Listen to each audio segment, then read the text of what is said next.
दोस्तों आज है 6 सितंबर और आज का हम लोग करंट अफेयर्स देखते हैं। सबसे पहले हम लोग एडिटोरिया का करंट अफेयर्स देखेंगे और एडिटोरिया के तहत हम लोग देख रहे हैं करंट अफेयर्स सितंबर 2023 से अगस्त 2024 तक का, और उसके अंतर्गत हम लोग देख रहे हैं एट द रेट ऑफ 365 जो एडिटोरिया का एक चैप्टर है करंट अफेयर्स का 8वां चैप्टर, उसको देख रहे हैं। News at the rate of 365। उसके बाद जो है हम आज डेली करंट अफेयर्स भी देखेंगे। तो चलिए स्टार्ट करते हैं। हम यहाँ पर आपको ये भी बता दें, आज का जो है कुछ करंट अफेयर्स महत्वपूर्ण नहीं है, लेकिन बुक में जो है चूंकि ये बुक का फॉर्म है तो उसको लिख दिया गया है, तो उसको हम लोग हटा देंगे और जो इम्पोर्टेंट है उसको करेंगे। तो पहला करंट अफेयर्स है जो कि आपको बीपीएससी मेन में जो है काम देगा। विशेष राज्य श्रेणी का दर्जा। विशेष राज्य श्रेणी का दर्जा जो है हाल ही में चर्चा में है। इसके बारे में चर्चा तब आया, हालांकि ये 2008 से ही 8-9 से ही ये मांग उठ रही है बिहार को विशेष राज्य देने की, लेकिन अभी हाल ही में चर्चा में आया। बिहार के झंझारपुर से सांसद रामप्रीत मंडल संसद में बिहार के लिए विशेष राज्य का दर्जा की मांग जो है उठाया, उसके बाद ये चर्चा में आया। तो हम लोग इसमें जानेंगे कि विशेष राज्य का दर्जा जो है किसी भी राज्य को किस कंडीशन में दिया जाता है और उससे क्या लाभ मिलता है। तो 2024-25 के बजट में केंद्र सरकार ने वित्त आयोग का हवाला देते हुए भविष्य में बिहार आंध्र प्रदेश राज्य को विशेष राज्य का दर्जा देने से जो है मना कर दिया गया है। विशेष पैकेज दिया गया है। विशेष पैकेज जो है वो दिया गया है, लेकिन विशेष राज्य का दर्जा देने से मना कर दिया गया है। ये विशेष राज्य का दर्जा जो है ये देना प्रारंभ जो है 1969 में किया गया, जब 5वें वित्त आयोग ने इसकी सिफारिश की थी। और 5वें वित्त आयोग ने यह कहा था कि कोई राज्य जो कि पहाड़ी और कठिन इलाका वाला है, कम जनसंख्या घनत्व है या जनजातीय आबादी का बड़ा हिस्सा है, अंतर्राष्ट्रीय सीमाओं के समीप रणनीतिक स्थान रखता है और आर्थिक और ढांचागत पिछड़ापन है और राज्य के वित्त की गैर व्यवहार्य प्रकृति है। तो यहाँ देखेंगे आर्थिक और ढांचागत पिछड़ापन तो बिहार में है, राज्य के वित्त की गैर व्यवहार्य प्रकृति भी है, लेकिन पहाड़ी और कठिन इलाका वाला राज्य बिहार नहीं है, कम जनसंख्या घनत्व नहीं है और जनजातीय आबादी बड़ा नहीं है। जनजातीय आबादी यहाँ नाम मात्र की है और जनसंख्या घनत्व में जो है सबसे ज्यादा जनसंख्या घनत्व वाला राज्य बिहार है। ये आपको पूछा भी गया है, सबसे ज्यादा जनसंख्या घनत्व अभी वर्तमान में बिहार का है।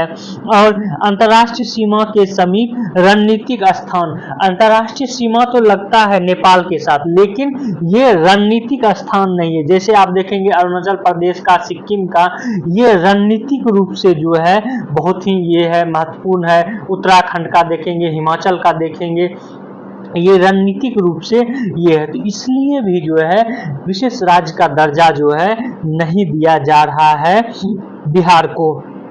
अब आते हैं जो ये विशेष राज्य का जो है दर्जा ये किस फार्मूला पे दिया जा रहा है। तो ये गॉडगिल फार्मूला एक आया था, उसी मानदंडों पे जो है विशेष राज्य का दर्जा दिया जाता है या आधारित है। इसको आप लोग जरूर याद रख लेंगे, ये पीटी में पूछा जा सकता है। ऊपर जितने भी बताए ये आपको मेन में जो है पूछा जा सकता है कि क्यों बिहार को विशेष राज्य का दर्जा नहीं दिया जा सकता, विशेष राज्य के दर्जे के लिए क्या मानदंड या आहारताएं होनी चाहिए। अब हम लोग देखते हैं विशेष राज्य के लाभ क्या हैं। अगर कोई किसी भी राज्य को विशेष राज्य का दर्जा मिला है तो उसको लाभ क्या मिलेगा। तो केंद्र प्रायोजित योजना में आवश्यक धनराशि का 90% केंद्र वहन करेगा। केंद्र कोई योजना ला रहा है तो उसमें जो है 90% केंद्र देगा और 10% जो है राज्य देगा, कोई भी योजना जो केंद्र सरकार लाएगी। उसके बाद जो है खर्च न कर किया गया पैसा लैप्स नहीं होता है, अगले वित्त वर्ष में चला जाता है।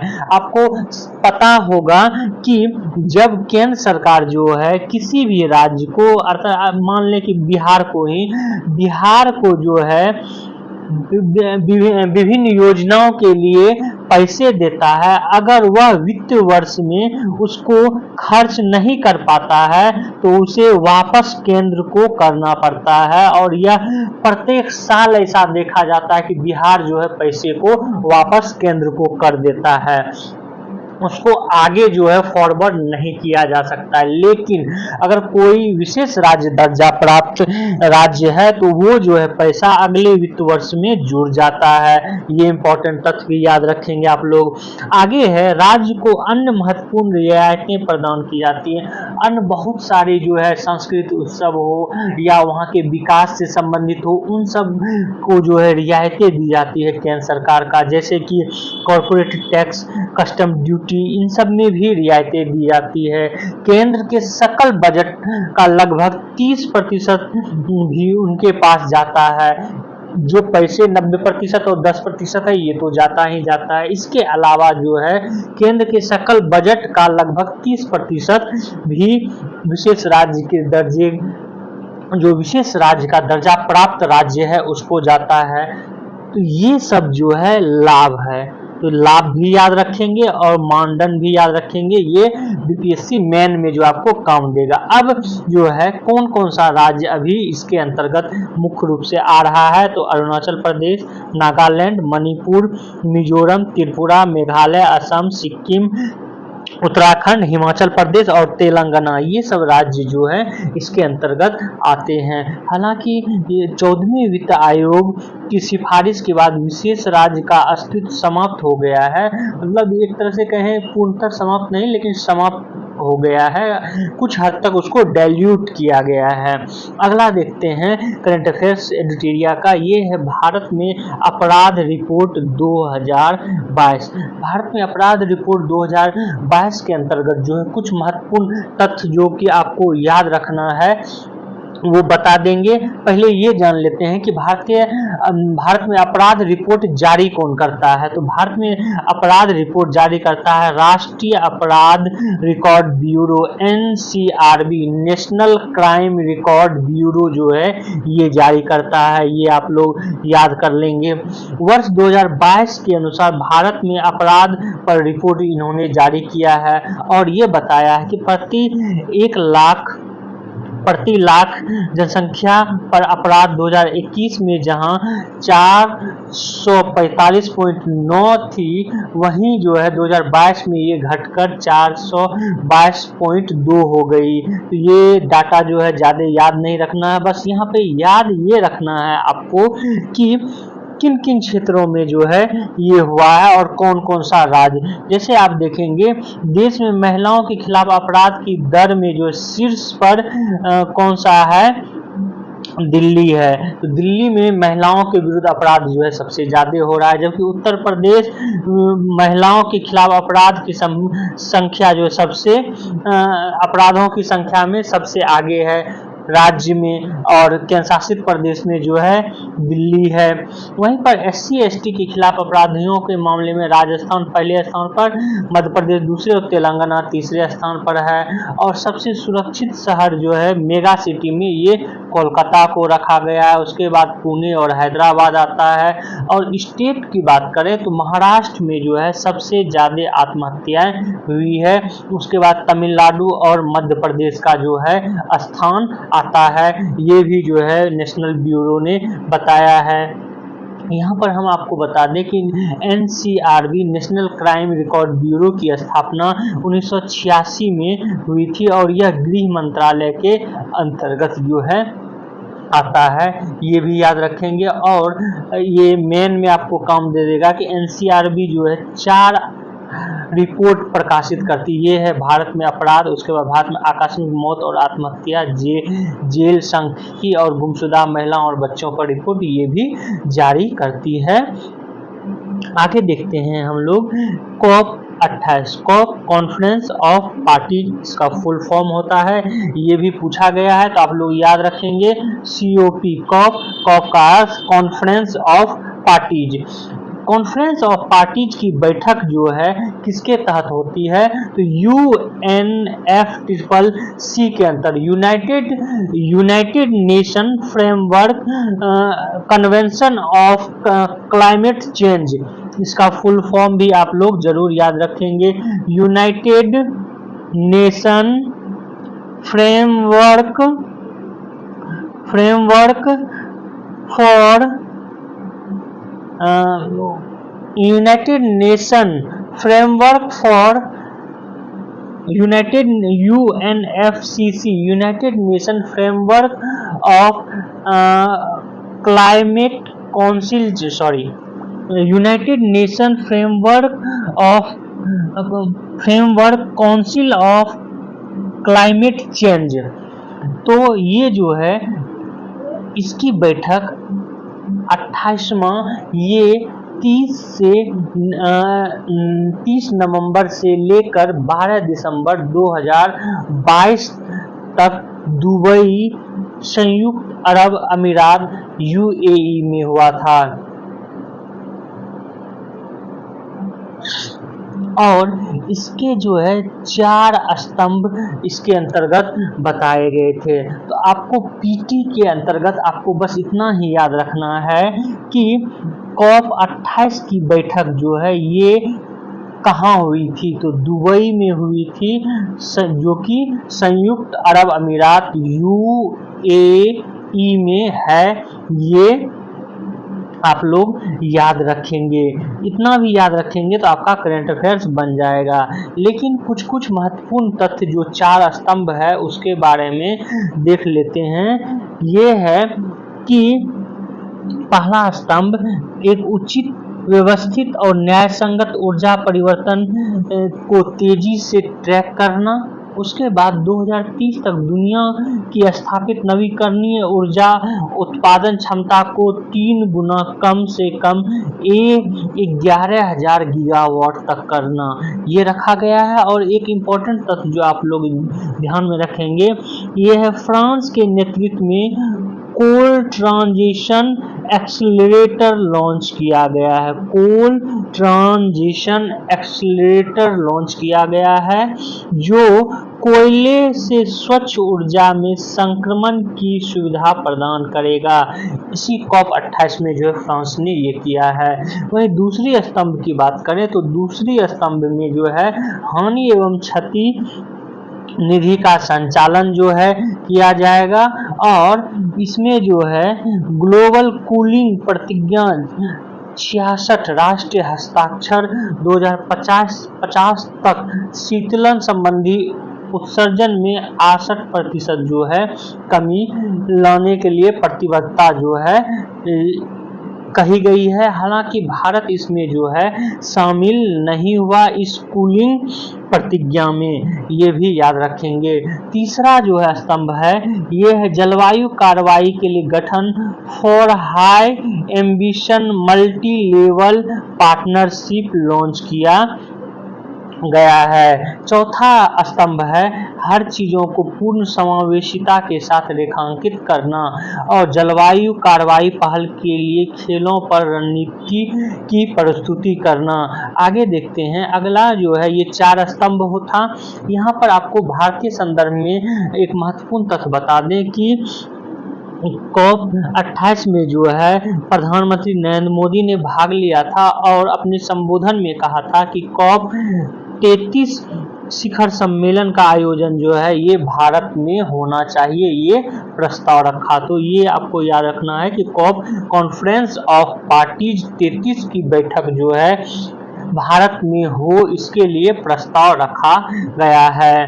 आगे आपको बता दें, प्रधानमंत्री नरेंद्र मोदी ने दुबई में COP28 world climate action summit में स्वीडन के PM अल्फ क्रिस्टार्सन और मोजाम्बिक के राष्ट्रपति फिलिप जैसिंटो न्यूसी और यूरोपीय परिषद के अध्यक्ष चार्ल्स मिशेल के साथ ग्रीन क्रेडिट प्रोग्राम का वेब पोर्टल लॉन्च किया। तो इसमें जो कॉप 28 में ग्रीन क्रेडिट जो है ये लॉन्च किया गया, ग्रीन क्रेडिट प्रोग्राम, ये भी आप लोग ध्यान में रखेंगे। आगे देखते हैं, ये बहुत ही इम्पोर्टेंट है, अगर झारखंड का एग्जाम देने जा रहे हैं तो अवश्य जो है पूछा जा सकता है। ये पीएम जन मन योजना, पीएम जन मन योजना जो है ये जनजातीय आदिवासी को न्याय के लिए जो है इस योजना को लागू किया गया है और इस योजना को 15 नवंबर 2023 को जनजातीय गौरव दिवस पर शुरू किया गया है। तो यहाँ पर 2-3 बातें आप लोगों को याद रखनी है कि 15 नवंबर 2023 को जनजातीय गौरव दिवस मनाया जाता है और 15 नवंबर को ही जो है झारखंड अलग हुआ था, 15 नवंबर 2000 को, और 15 नवंबर को ही जो है बिरसा मुंडा का जो है जन्म शताब्दी या जन्म दिवस कहिए, जन्म शताब्दी नहीं, जन्म दिवस जो है मनाया जाता है। तो उन्हीं, एक तो झारखंड का जो है 15 नवंबर को इसलिए गठन हुआ क्योंकि बिरसा मुंडा का उस दिन जन्मदिन था और भारत सरकार ने 15 नवंबर को जनजातीय गौरव दिवस मनाने की घोषणा की और इसी 15 नवंबर 2023 को पीएम जनमन योजना लागू किया गया है। ये तथ्य आपको याद रखना है। अब बता दें कि पीएम जनमन योजना जो है किन किन मुद्दों पर केंद्रित होगी। तो ये जो है जनजातियों के लिए इस योजना में पक्के मकान का प्रावधान किया गया है, पाइप से जल आपूर्ति, संपर्क सड़कें बनाने की बात, मोबाइल टावर की स्थापना, बहुउद्देशीय केंद्र का निर्माण, दवा के साथ मोबाइल मेडिकल इकाई, छात्रावास का निर्माण किनके लिए, जनजातियों के लिए, व्यावसायिक शिक्षा किनके लिए, जनजातियों के लिए, कौशल को बढ़ावा देना किनके लिए, जनजातियों के लिए, और 0.3 किलोमीटर सौर ऑफ ग्रिड प्रणाली का प्रावधान जो है इस योजना के अंतर्गत किया गया है। अब इसका उद्देश्य क्या है? इसका उद्देश्य है कमजोर जनजातीय समूह की सामाजिक और आर्थिक स्थिति को सुधार करना। इस पर टोटल व्यय जो है 24,104 करोड़ जो है ये आएगा। तो आपको ये याद नहीं रखना है कब ये लागू किया गया है, ये जरूर याद रखना है, और इसका मुख्य ध्येय या उद्देश्य क्या है। अगला हम लोग देखते हैं वन संरक्षण संशोधन अधिनियम 2023। हालांकि ये ज्यादा इम्पोर्टेंट नहीं है, इसमें बस इतना ही आप लोग याद रखेंगे। यह अधिनियम वन संरक्षण अधिनियम जो है 1980 में संशोधित किया गया था, उसके बाद जो है ये 2023 में फिर से पुनः जो है इसमें संशोधन किया गया है और ये जो है कहा गया है कि रेल लाइन और सार्वजनिक सड़क के किनारे वन भूमि में जो है कुछ छूटें मिल सकती है अगर डेवलप किया जाए तो। उसके बाद जो उग्रवाद प्रभावित इलाका है वहां पर भी छूटें हो सकती है। अंतर्राष्ट्रीय सीमा के साथ 100 किलोमीटर के भीतर स्थित भूमि पर भी छूट मिल सकती है। ये ज्यादा इम्पोर्टेंट नहीं। अगला इम्पोर्टेंट है, ये है बिहार में जाति आधारित जनगणना। तो बिहार में जाति आधारित जनगणना जो है इसकी रिपोर्ट 2 अक्टूबर 2023 को जारी किया गया। ये डेट आप लोग जरूर ध्यान में रखेंगे।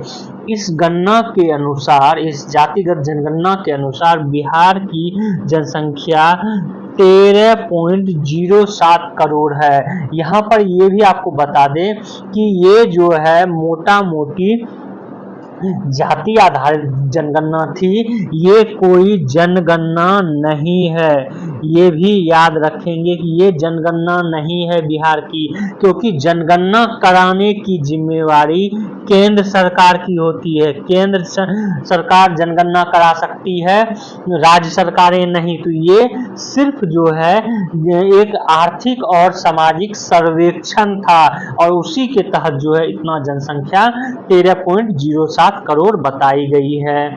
आगे हम लोग देखते हैं इसी में, इस सर्वेक्षण के अनुसार बिहार में पिछड़ा वर्ग EBC 36.01%, पिछड़ा वर्ग अत्यंत पिछड़ा वर्ग EBC 36.01%, पिछड़ा वर्ग BC 27.12%, अनुसूचित जाति 19.65%, अनुसूचित जनजाति 1.68% और सामान्य वर्ग 15.52% है। और ये भी बताया गया कि इसमें जो जनसंख्या है, यादवों की जनसंख्या जो है बिहार में ज्यादा है।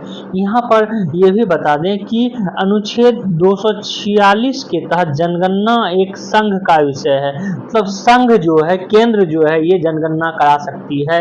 लेकिन बिहार सरकार ने ये कहा कि ये जनगणना जो है एक पूर्ण पैमाने का जनगणना नहीं है, बल्कि एक सामाजिक सर्वेक्षण है, इसलिए जो है ये कराया गया। नहीं तो अगर जनगणना कहता तो ये नहीं हो पाता, क्योंकि जनगणना कराने की जिम्मेवारी केंद्र की है, ना कि राज्य की। इसमें आपको ये भी बता दें, इससे पहले जाति आधारित जनगणना जो है 1931 में आयोजित की गई थी। उसके बाद जो है आज़ादी के बाद 2011 में सामाजिक आर्थिक जाति जनगणना हुई, लेकिन जातिगत आंकड़े जो है जारी नहीं किए गए थे। आगे देखते हैं आज का अगला करंट अफेयर्स, ये है नारी शक्ति वंदन अधिनियम 2023। तो यहाँ पर जो इम्पोर्टेंट तथ्य आपको याद रखना है कि नारी शक्ति वंदन अधिनियम 2023 ये संबंधित किससे है, तो ये लोकसभा, राज्य विधानसभा और दिल्ली विधानसभा में महिलाओं को 33% आरक्षण से संबंधित है। ये महत्वपूर्ण चीज आपको पूछा जा सकता है। अब आते हैं कि इस नारी शक्ति वंदन अधिनियम जो है किस संवैधानिक संशोधन के तहत लागू किया गया, तो 106वां संवैधानिक संशोधन 2023 तक के द्वारा लागू किया गया, जबकि बिल जो लाया गया था ये 128वां संविधान संशोधन बिल था। लेकिन जब ये पारित हो गया तो ये पारित हुआ 106वां संविधान संशोधन अधिनियम। अब इसका उद्देश्य क्या है, एक तो जो बता चुके हैं कि इसमें 33% आरक्षण, उसके बाद यह मौजूदा SC और ST आरक्षण के भीतर महिलाओं के लिए 1/3 सीट भी आरक्षित करता है। सीटें जो है चक्रानुक्रम पर आरक्षित की जाएगी और यह आरक्षण 15 वर्ष के लिए प्रदान किया जाएगा। इसके पश्चात संसद द्वारा निर्मित विधि के माध्यम से इसे आगे बढ़ाया जा सकता है या जारी रखा जा सकता है। अब बात आती है कि जब नारी शक्ति वंदन अधिनियम जो है ये पारित हुआ, तो पारित होने के बाद जो है संविधान के किन किन अनुच्छेद में चेंज करना पड़ा, तो ये जो है अनुच्छेद 330 के ए और 332 के ए को जो है जोड़ा गया। मतलब इसमें एक तरह से कहिए जोड़ा गया, हटाया नहीं गया। अनुच्छेद 170 के 3 और 82 में संशोधन किया गया।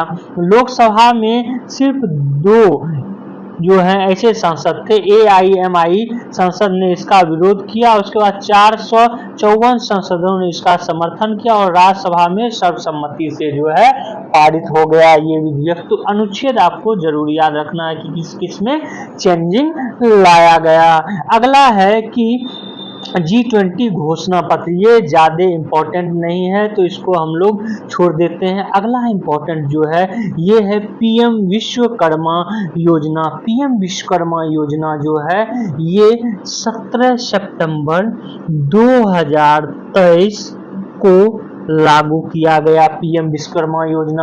और पीएम विश्वकर्मा योजना 17 सितंबर को इसलिए लागू हुआ क्योंकि 17 सितंबर को जो है विश्वकर्मा जी की जयंती मनाया जाता है।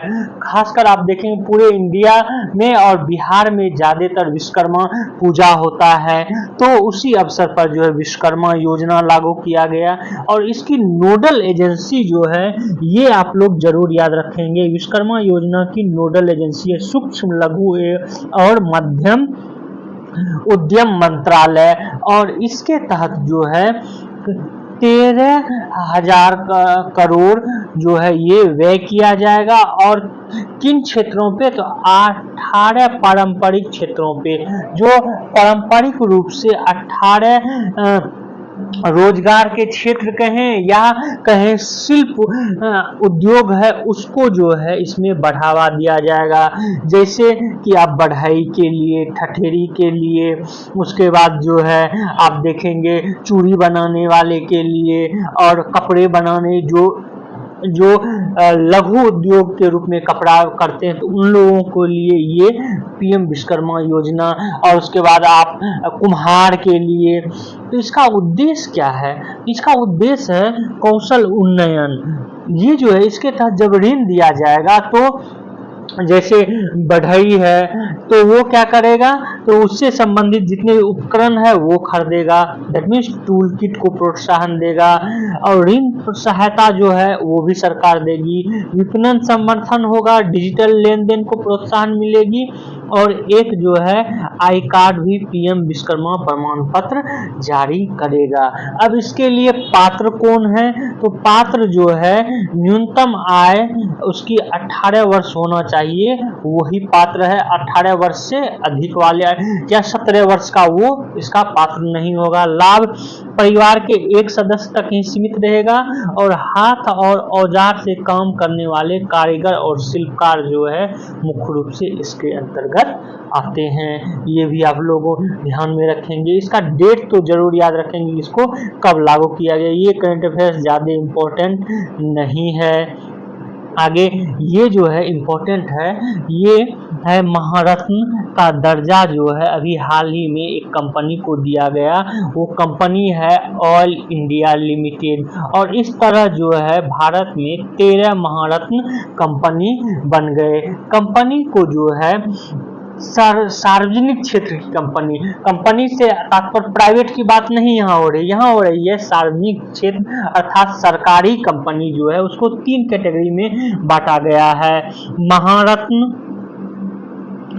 नवरत्न और मिनी रत्न, 3 में बांटा गया है। तो महारत्न कंपनी अभी कितने हैं, 13 हैं। 13वां कौन बना है, ऑयल इंडिया लिमिटेड बना है। जबकि नवरत्न की कंपनी कितने हैं, 21 नवरत्न कंपनी है। और 21वां नवरत्न कंपनी मझगांव डाक शिप बिल्डर्स लिमिटेड बना है। जब महारत्न कंपनी बनती है तो उसके लिए क्या आहारताएं होती है, क्या मानदंड होती है, वो भी जान लेते हैं। वो जो है महारत्न कंपनी बनने से पहले वो नवरत्न कंपनी का दर्जा प्राप्त हो, तभी उसी को महारत्न कंपनी का दर्जा दिया जाएगा। भारतीय स्टॉक एक्सचेंज में सूचीबद्ध हो, 3 साल का औसत सालाना टर्नओवर जो है उसका 25,000 करोड़ होना चाहिए। 3 साल में जो है सालाना दर 25-25 हजार का ये करे औसत, 25-25 हजार ने टोटल 3 साल में 1, 2, 3 इन तीनों का जो है औसत ये होना चाहिए 25,000 करोड़। 3 साल के लिए औसत नेटवर्थ उसका 15,000 करोड़ होना चाहिए। कर पश्चात जो है औसत वार्षिक शुद्ध लाभ 5,000 करोड़ होना चाहिए और महत्वपूर्ण वैश्विक उपस्थिति होना चाहिए। अब इससे फायदा क्या होगा, इससे फायदा ये होता है कि अगर नवरत्न महारत्न कोई कंपनी है उसको दर्जा दिया गया है तो वो 5,000 करोड़ तक का जो है कोई भी बिजनेस या डील किसी भी देश के साथ जो है बिना सरकार की सहमति से ले सकता है। तो ये जो है इम्पोर्टेंट तथ्य हो जाते हैं। और भी जो है बहुत सारे छूट मिलते हैं महारत्न कंपनी को। आगे हम लोग देखते हैं अगला करंट अफेयर से न्यूनतम समर्थन मूल्य से संबंधित एमएसपी जो है सबसे पहले 1966-67 में केंद्र सरकार द्वारा लागू किया गया है। और एमएसपी हमेशा जो है बुआई से पहले जो है इसको एमएसपी को बताया जाता है, ये भी आप लोग ध्यान में रखेंगे। और एमएसपी जो है इसको जारी करता है कौन या सिफारिश कौन करता है, तो कृषि लागत और मूल्य आयोग करता है। ये विभिन्न एग्जाम यूपीपीसीएस में, बिहार बीपीएससी में, बिहार एसआई में, इन सब में बार बार पूछा गया है कि एमएसपी कौन लागू करता है, तो कृषि लागत और मूल्य आयोग। और कहीं कहीं आपको जो है ये भी शॉर्ट फॉर्म में दे देगा CACP, तो ये भी आप लोग याद रखेंगे। इसको तो अभी ही याद ही कर लेंगे कि न्यूनतम समर्थन मूल्य कौन जारी लागू करता है या सिफारिश करता है, तो कृषि लागत एवं मूल्य आयोग सिफारिश करती है। आर्थिक मामलों की कैबिनेट समिति जो है एमएसपी को वाणिज्यीकरण जो है इसके तहत किया गया है। वर्तमान में जो है 22 अनिवार्य फसलों को एमएसपी के तहत लाया गया है और गन्ने के लिए उचित मूल्य की घोषणा भी की गई है। तो एमएसपी जो है इससे संबंधित ये तथ्य जरूर आप लोग याद रखेंगे। अगला जो है करंट अफेयर्स है, ये है भारत के नए संसद भवन से संबंधित। प्रधानमंत्री ने 28 मई 2023 को नवनिर्मित संसद भवन का जो है उद्घाटन किया और इसकी जो है आधारशिला 10 दिसंबर 2020 को रखी गई थी। और नए संसद भवन के उद्घाटन पर 75 रुपये का जो है सिक्का भी चलाया गया था। और इसको जो बनाया है सेंट्रल विशिष्टता पुनर्विकास परियोजना के तहत टाटा प्रोजेक्ट द्वारा ये बनाया गया है। तो ये जो है पूछा भी गया है कि किसने बनाया है, तो सेंट्रल विशिष्टता प्रोग्राम के तहत जो है संसद भवन को टाटा प्रोजेक्ट ने बनाया, टाटा ने बनाया है। और इसके आर्किटेक्ट जो है विमल पटेल थे, या इसको जरूर आप लोग ध्यान में रखेंगे। अगला जो है इसके बारे में बता दें कि ये जो है इस संसद भवन में 6 द्वार हैं, गज द्वार, अश्व द्वार, सिरदूल द्वार, हंस द्वार और गरुड़ द्वार, मकर द्वार। हालांकि ये सब जो है इम्पोर्टेंट नहीं है। आगे जो है आपको करंट अफेयर्स में ये अंतरिक्ष ये इम्पोर्टेंट नहीं है। उसके बाद अगला जो इम्पोर्टेंट है ये है स्वच्छता सर्वेक्षण अवार्ड 2023 का 8वां संस्करण पेश किया गया और सबसे स्वच्छ शहर जो इंदौर था और सबसे स्वच्छ राज्य जो है ये महाराष्ट्र। उसके बाद जो है कोलकाता बड़े सिटी में सबसे स्वच्छ शहर और सबसे कम स्वच्छ में कोलकाता है और सबसे कम स्वच्छ राज्य में अरुणाचल प्रदेश जो है, ये आप लोग याद रखेंगे। और 1 लाख से कम आबादी वाले में महाराष्ट्र का सासवाड़ जो है ये सबसे स्वच्छ शहर है 1 लाख से कम आबादी वाले में। वहीं पर जो है देखेंगे 1 लाख से कम आबादी वाले में फास्टेस्ट मूव सिटी अवार्ड में नौरोजाबाद जो कि मध्य प्रदेश में है वो इसको एक अवार्ड दिया गया। वहीं गंगा शहर के अंतर्गत जो है वाराणसी को सबसे स्वच्छ शहर घोषित किया गया। तो ये था जो है स्वच्छता से संबंधित। तो आज जो है यहीं पर करंट अफेयर्स खत्म करते हैं। अगर डेली करंट अफेयर्स करेंगे तो लंबा वीडियो बन जाएगा। आप लोग इस वीडियो को शेयर जरूर करें क्योंकि ये भी इम्पोर्टेंट वीडियो है कल की तरह का। तो आप लोग हमारे इस वीडियो को शेयर करें, सब्सक्राइब करें, बेल आइकन को जरूर दबा लें। Thank you for watching this video.